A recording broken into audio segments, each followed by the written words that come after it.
ومعلمنا وشفيعنا محمد صلى الله عليه وسلم وعلى آله وأصحابه وأتباعه إلى يوم الدين.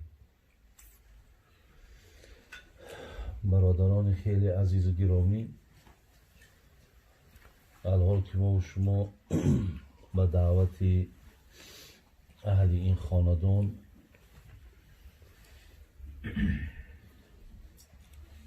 حضور داریم و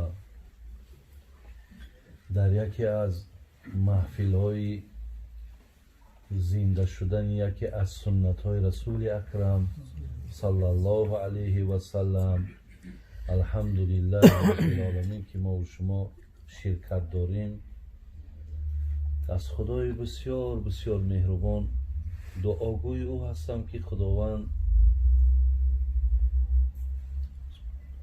در این حیاتی که برای ما مقدر کرده است ما را دوستداری پیروی از سنت های حبیبش بگرداند و الله مهربان این خواهرچه ای که از دادر ما قاری جان به نام فاطمه نامگذاری شده است و انشاءالله من گمانم همه برادرای عزیز که هر کسی که وقتی فرزند نام میماند، وقتی نام فاطمهش میماند، در پیش چشمش همون فاطمه است، همون فاطمه ای که پیامبر گرامی گفتن و پاره از من است، همون فاطمه ای که هر کسی که گفت او را دوست می‌دارد مرا دوست می‌دارد، کسی او را بد می‌بیند مرا بد می‌بیند. من گمانم همه که نامگذاری خاص به خاطر همون فاطمه است و هر کسی را که میپرسه میگه نام دخترم عایشه است، نام دخترم حفصه است یا نام دخترم زینب است. برادرای عزیز، من اول الله را سپاسگزاری میکنم که امروز مردم ما از کی بودن اینها آگاهی پیدا کرده است. اینها عایشه را میشناسند، اینا فاطمه را میشناسند. من الله را اول سپاسگزارم و بعدا برادرایی که به این نامه ها دختراشون را نام میگذارند، شما دانید که فقط پیش روشان همین مادرای بزرگوار ما و شما هست و امید چونم به همینه که شاید که دختری ما هم راهی همونها را انتخاب میکنه، شاید همون فیضی که اونها داشتن، خیری که اونها داشتن، همین دختره که مدام پیدا می شود. الله مهربان این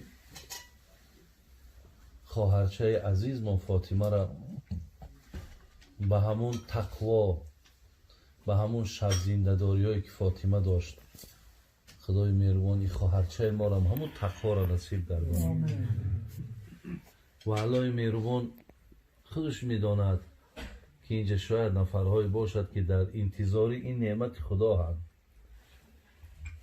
دلهاشون میکشد که تا که اونها را الله دخترچه بده، بچه بده. الله مهربان هر کسی که در انتظار این است خواهشش همین است، الله مهربان اینها را به این روزهای خیر نیک برساند و از الله مهربان خواهانی هستیم که خداوند در این خاندان خیر و برکت نازل کنه، آفت و بلاها را دور گردانه و الله مهربان میل ما و شما را، محبت های ما و شما را، خواهش های ما و شما را در این گونه صحبت ها، در این گونه محفل ها شنیدن و اشتراک کردن زیاد بگردانه. الله را بسیار سپاسگزارم برادران عزیز که هرگاهی که در کدام خاندانی که دعوت میشیم یگانه خواهش او خاندان همین است که یگان پند و نصیحت در خاندان ما گفته شود. اینم برادرای عزیز یک چی گویم، یک خدادادی همین مردم ما هست. وقتی در ذهنهاشون، وقتی در فکرهاشون بعضی آدم های را برادران من در محفل ها دریافت کردم، به خدا قسم که گریه کردن که حاجی بابا منم بسیار در همون محفل بی نهایت مقصد لذت بردم، در وجد آمدم یکی دستی نارسا دارم که دوست می دارم که همین خانم در محفل شود که مردم فیراد کنه و پند نصیحت شود. حقیقتا برادران عزیز و گرامی، این محفل ها و این نشست ها سیاه خیلی بزرگی داره بی نهایت. از همین لحاظ است که آدمایی که درک کردن پس بینین چقدر آمادگی میبینن، چقدر تیاری میبینن و این گونه محفل آراسته میکنن. جناب رومی میگفت یک نفس در صحبت مرد خدا، یک نفس. برادرها سخنهای این عزیزای خدا همه معنای آیت حدیث هست. من هر مصره را میگم به مبالغه به خدا قسم در زیرش حدیث پیامبر گرامی را آورده میتونم. یک نفس در صحبت مرد خدا بهتر از 100 ساله طاعت بارها.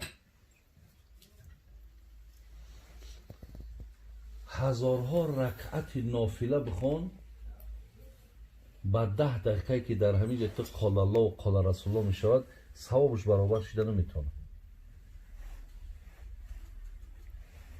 خداوند دویم دعا کردن در کار که همین خیل نشستای ما و شما بردوام باشه. خدا همین نعمت شای ما و شما نگیره. برادران عزیز و گرامی، یک حدیثی را میخواهم به سمع شما رسانم. حدیث جناب امام ابو هریره روایت میکنند. جناب ابن ماجه و جناب بیهقی و امام منذری در کتاب الترغیب و الترهیب شو این حدیث آوردن. حدیث میخوانم. حدیث کمتر طولانی است، دراز است و بعد این انشاءالله معنا میکنیم و از خدا امید است که بعد گوش کردن این در ما و شما یگان